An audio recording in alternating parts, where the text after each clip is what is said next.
July 21ರಂದು Saibaba ಮಂದಿರದಲ್ಲಿ ಗುರುಪೂರ್ಣಿಮಾ ಮಹೋತ್ಸವ. ಹೌದು, ಕೊರಟಗೆರೆ ಪಟ್ಟಣದ ಮೂಡ್ಲಪಣ್ಣೆ ಪುಣ್ಯಕೋಟಿ ಬಡಾವಣೆಯಲ್ಲಿ ಶಿರಡಿ ಸಾಯಿಬಾಬಾ ಮಂದಿರದಲ್ಲಿ ಜುಲೈ 21ರಂದು ಗುರುಪೂರ್ಣಿಮಾ ಮಹೋತ್ಸವ ಕಾರ್ಯಕ್ರಮ ಏರ್ಪಡಿಸಲಾಗಿದೆ ಅಂತ ಶ್ರೀ ಶಿರಡಿ ಸಾಯಿಬಾಬಾ ಚಾರಿಟಬಲ್ ಟ್ರಸ್ಟ್ನ ಕಾರ್ಯದರ್ಶಿ ಡಾಕ್ಟರ್ ಮಲ್ಲಿಕಾರ್ಜುನ್ ತಿಳಿಸಿದರು.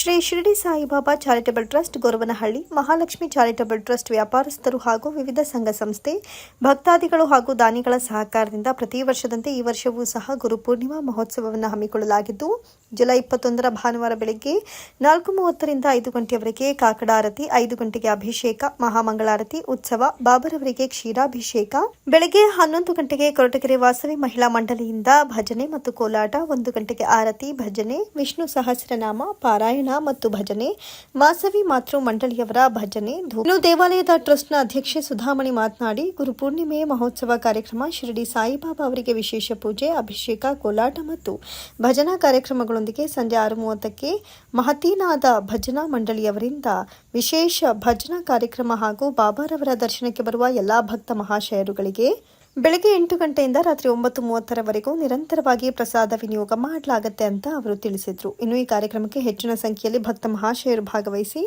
ಸ್ವಾಮಿಯ ಕೃಪೆಗೆ ಪಾತ್ರರಾಗಬೇಕು ಅಂತ ವಿನಂತಿಸಿದರು.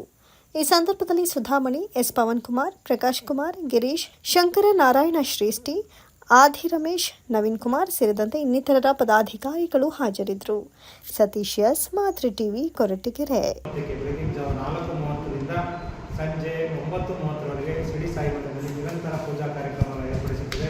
ಬೆಳಗ್ಗೆ 4:30ರಿಂದ 5 ಗಂಟೆವರೆಗೆ ಬಾಬಾ ಅವರಿಗೆ ಕಾಕಡ ಆರತಿ ಇರುತ್ತೆ. 5 ಗಂಟೆಯಿಂದ 6 ಗಂಟೆವರೆಗೆ ಬಾಬಾ ಅವರಿಗೆ ಅಭಿಷೇಕ ಇರುತ್ತೆ. 6 ಗಂಟೆಯಿಂದ 7 ಗಂಟೆವರೆಗೆ ಆರತಿ ಕಾರ್ಯಕ್ರಮ ಇರುತ್ತೆ. ಆರತಿ ಕಾರ್ಯಕ್ರಮ ಅಂತ ನಿರಂತರ ಕಾರ್ಯಕ್ರಮ ಇದ್ದು 11 ಗಂಟೆಯಿಂದ 12 ಗಂಟೆವರೆಗೆ ಸಾರ್ವಜನಿಕ 7ರಿಂದ 11:30ವರೆಗೆ ಸಾರ್ವಜನಿಕರಿಗೆ ಮೂರ್ತಿ ಚಿಕ್ಕಬಾಬಾ ಮೂರ್ತಿಯವರಿಗೆ ಸಾರ್ವಜನಿಕರಿಂದ ಅಭಿಷೇಕ ಕಾರ್ಯಕ್ರಮ ಏರ್ಪಡಿಸಿರುತ್ತದೆ. 11 ಗಂಟೆಯಿಂದ ವಾಸವಿ ಮಹಿಳಾ ಮಂಡಳಿಯಿಂದ ಭಜನೆ ಮತ್ತು ಕೋಲಾಟ ಕಾರ್ಯಕ್ರಮ ಇದೆ. ಮಧ್ಯಾಹ್ನ 1 ಗಂಟೆಗೆ ಬಾಬಾವರ ಮಧ್ಯಾಹ್ನ ಆರತಿ ಕಾರ್ಯಕ್ರಮವನ್ನು ಏರ್ಪಡಿಸುತ್ತದೆ.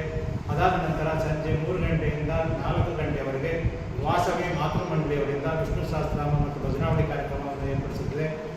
ಮತ್ತೆ ಸಂಜೆ 5-6 ಗಂಟೆಗೆ ಬಾಬಾ ಅವರಿಗೆ ಧೂಪಾರತಿ ಕಾರ್ಯಕ್ರಮ ಇದೆ.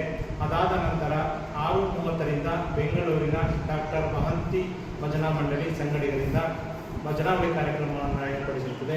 ಅದಾದ ನಂತರ ರಾತ್ರಿ 9 ಗಂಟೆಗೆ ಶೇಷಾರತಿಯೊಂದಿಗೆ ನಮ್ಮ ಪೂಜಾ ಕಾರ್ಯಕ್ರಮಗಳು ಅವತ್ತಿಗೆ ಮುಕ್ತಾಯಗೊಳ್ಳುತ್ತೆ.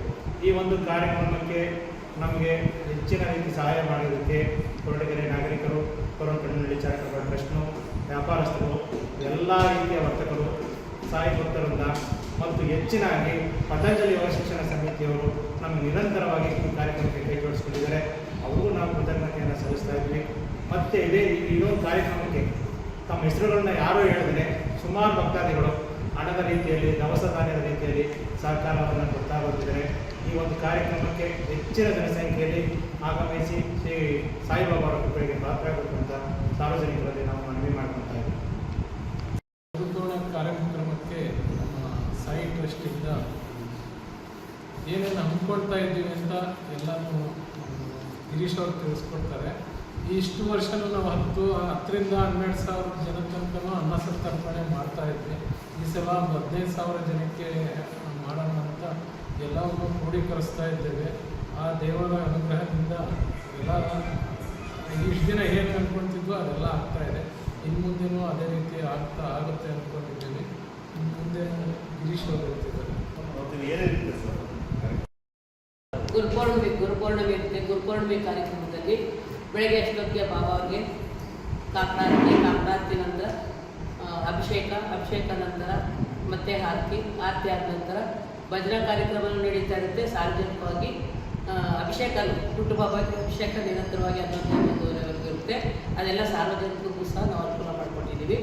ಅದಾದ ನಂತರ 12 ನಮ್ಮ ವಾಸವಿ ಮಹಿಳಾ ಮಂಡಳಿಯಿಂದ ಕೋಲಾಟ ಭಜನಾ ಕಾರ್ಯಕ್ರಮ ಇರುತ್ತೆ.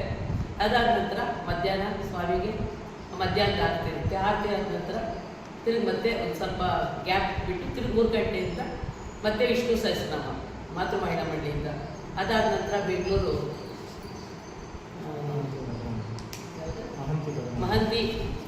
ಮಹತೀನಾದ ಭಜನಾ ಮಂಡಳಿಯಿಂದ ಭಜನೆ ಕಾರ್ಯಕ್ರಮ ತುಂಬ ಚೆನ್ನಾಗಿರುತ್ತೆ.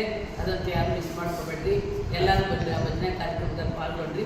ಅದಾದಮೇಲೆ ಅಂತ ಸ್ಟೇಜ್ ಆಗ್ತಿರುತ್ತೆ. ಮತ್ತು ನಿರಂತರವಾಗಿ ಬೆಳಗ್ಗೆಯಿಂದ ರಾತ್ರಿವರೆಗೂ ಸ್ವಾಮಿದು ಪ್ರಸಾದ ಇದ್ದೇ ಇರುತ್ತೆ. ಎಲ್ಲರೂ ಪಾಲ್ಗೊಳ್ರಿ, ಎಲ್ಲರೂ ಸರ್ವಿಸ್